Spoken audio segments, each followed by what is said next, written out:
Анан бир күн көчөдө калып калдым таң атканга чейин. Могу үйдөн кичинекей эле бир 4 стена эле жетет магачы, башка эчтекенин кереги жок мага. Мен төрөбөйм мен.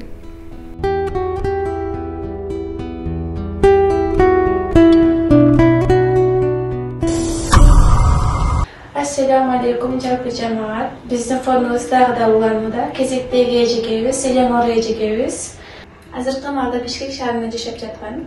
Эленора эжебизге жардам берүү үчүн келип отурабыз. Эжебиз бизге кайрылуу таштаганда, самагачтан, кларплаттан, ден соолугуна байланыштуу кыйналгандыктан бизге кайрылуу таштаган. Мусулман бир туугандарымдан Кыргыз элинен жардам сурап жатам. Мен 2 жыл мурун операция болгом. 2 жерден кистанан Бартолинет деген шишектер алышкан. Андан бери жакшы болуп кафелерде иштеп жүрчүм. Иш жок. Ондан баштап кечки 12-ге чейин. Анан туруп эле март айында болбой калдым.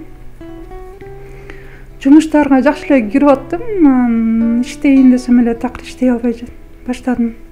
Белим ооруп баштады. Тизелерим ооруп баштады. Анан бир күн көчөдө калып калдым таң атканга чейин. Ошентип жашап келдим. Анан күн суук болуп баштагандан бери көп өзү чыкпай калды. Чыгып эле иштейин деп аракет кылдым. Бирок базып биртке баскандан кийин эле буттарым болбой калат. Кайра ойлонуп үйгө кирем. Үйдө кечке отурам. Анан кайра иштейм деп жакшы эле жуунуп чыгам. Анан биртке баскандан кийин кайра эле болбой калат. Анан азыр мен өзүм акыбалыман, квартираман деле буй албай калгам. Мен эмне кылып жүрөм?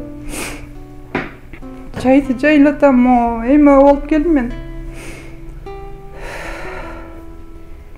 2 айдай ачка жатканмын. Үйдө эч кандай плитка жок болчу, чайник жок болчу, кастрюль эчтеке жок болчу. Даже бычак, кашык жок болчу. Ошентип үйдө жата бердим 2 ай. Анан чыдабай чыктым мен. Мечте кайрылгандан эмне лучше экен деп. Жай менен ошо кайрылып жашап келдим.